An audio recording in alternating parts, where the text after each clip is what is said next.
কেমন আছো? হয়তো ভালো, আবার হয়তো ভালো না। তোমার জীবন সঙ্গী সে কেমন আছে? ভালো। সে কি আমার মতোই তোমাকে কেয়ার করে? বাদ দাও না এইসব কথা। তোমার কি অবস্থা? তুমি কেমন আছো? বেঁচে আছি এতটুকু জানি, ভালো কি মন্দ সেটা জানি না, কিন্তু এতটুকু মনে আছে সেই দিনের পর থেকে মুখের হাসিটা হারায় ফেলছি। তোমার জীবন সঙ্গী কেমন আছে? সে অনেক ভালো আছে। সে সবসময় আমাকে আগলায় রাখতে চায়, তার বুকে ঠাঁই দিতে চায়, কিন্তু প্রকৃতি আমাকে তাকে সুখে রাখার শক্তি দেয় নাই। তবুও সে আমাকে অনেক ভালোবাসে।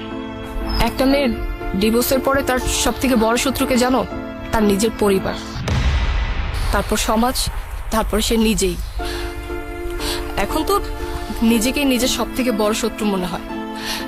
তোমার কাছ থেকে চলে আসার পর থেকে হাসি মুখে দুমুঠো ভাত গলা দিয়ে নামিনি, আর নামাতেও পারিনি। কেন? যার কাছে গেছিলা, যে তোমাকে আমার থেকেও বেশি ভালোবাসা দিছিল, তার ঘরে উঠো নাই? আসলে ও একটা প্রতারক ছিল, বিভিন্ন মেয়েদের সাথে প্রেম করত, আর মেয়েদের সাথে প্রেম করে শারীরিক সম্পর্ক করাটাই ওর নেশা ছিল। ও একটা ফালতু ছেলে। ওর প্ররোচনায় পড়ে আমার সুন্দর সংসারটা নষ্ট হয়ে গেল। ও, রায়হানের কি খবর? ও কেমন আছে? ওরা তো আমার কাছ থেকে ছিনায় নিয়ে গেছিলা। ওর কি মনে পড়ে আমার কথা? ভালো আছে, হ্যাঁ, তবে মাঝে মধ্যে বলে বাবা আসবে না। তখন তুমি কি বলো? বাদ দাও এসব কথা। তুমি তো আমাকে সময় দিতে না। আমি ভাবতাম তুমি মনে হয় আমাকে ভালোবাসো না, অন্য কারোর সাথে তোমার সম্পর্ক আছে। তুমি তো আমাকে বিকালে নিয়ে ঘুরতেও যেতে না। আমার তখন মনে হতো যে তুমি হয়তোবা আমাকে সময় দিতে চাচ্ছ না। আমি কতটা নির্বোধ ছিলাম। আমি যদি বুঝতে পারতাম যে তুমি আমার সুখের জন্য এতটা কষ্ট করতেছো, নিজের সুখ বিসর্জন দিয়ে কাজ করতেছো, কিন্তু আমি তা বুঝি নাই। আমি সবসময় নিজের কথা চিন্তা করছি। আমার তখন নিজেকে অনেক একা একা মনে হতো। একাকিত্ব কাটানোর জন্য কি করব কিছুই বুঝতে পারতাম না। ঠিক সেই সময় ও আমাকে মেসেজ করতো। প্রথমে ভেবেছিলাম যে ওর সাথে কথা বলবো কিনা, পরে চিন্তা করলাম যে না, ওর সাথে কথা বললে হয়তো বা আমার একাকিত্বটা কেটে যাবে। প্রথমে ওর সাথে বন্ধুর মতো কথা হয়, তারপরে বন্ধুত্ব থেকেই প্রেম। তুমি তো আমাকে কখনো সন্দেহই করতে না, কিন্তু হঠাৎ করে একদিন তুমি আমাকে সন্দেহ করলে, আর সেই বিষয়টা নিয়ে তোমার সাথে রাগ করে বাপের বাড়ি চলে যাই। আর তখন তুমি আমাকে আমার বাপের বাড়ি থেকে নিয়ে আসো, আর তারপর থেকেই তোমার বাড়িতে থেকে তোমার খেয়ে পরকীয়া শুরু করলাম। কিন্তু তার ফলাফল তো আজকে দেখতেছই। সেই দিন তো কোর্টে কেস তুমি জিতে গেছিলা, আমি হাইরা গেছিলাম। তোমার কাবিনের 5 লক্ষ টাকা তো আমি তোমাকে দিয়ে দিছিলাম। ওই টাকা দিয়ে যদি কিছু করতা, ছেলেটাকে নিয়ে তো ভালো থাকতা। উপরওয়ালা কাউকে ঠকায় না।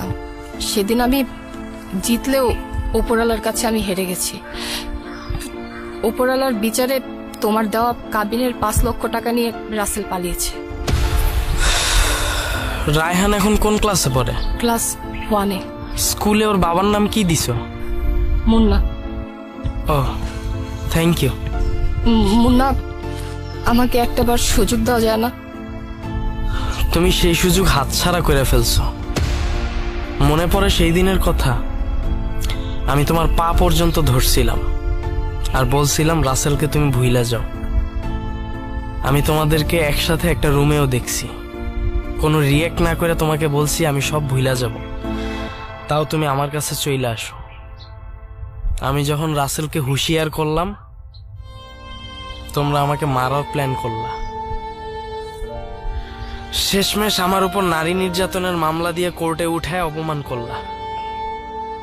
আর এখন তো আমি বিবাহিত, এই সুযোগ আর নাই। যদি পারো আমাকে ক্ষমা করে দিও।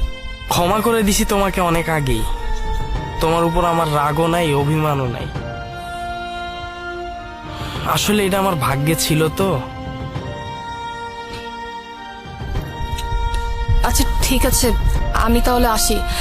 আমার অনেক দেরি হয়ে যাচ্ছে, কারণ আমার পরিবারের মানুষরা তো এখন আর আমাকে তাদের মেয়ে মনে করে না। আবার দেরি করে গেলে অনেক কথা শোনাবে। ঠিক আছে, ভালো থেকো। আর রায়হানের খেয়াল রেখো।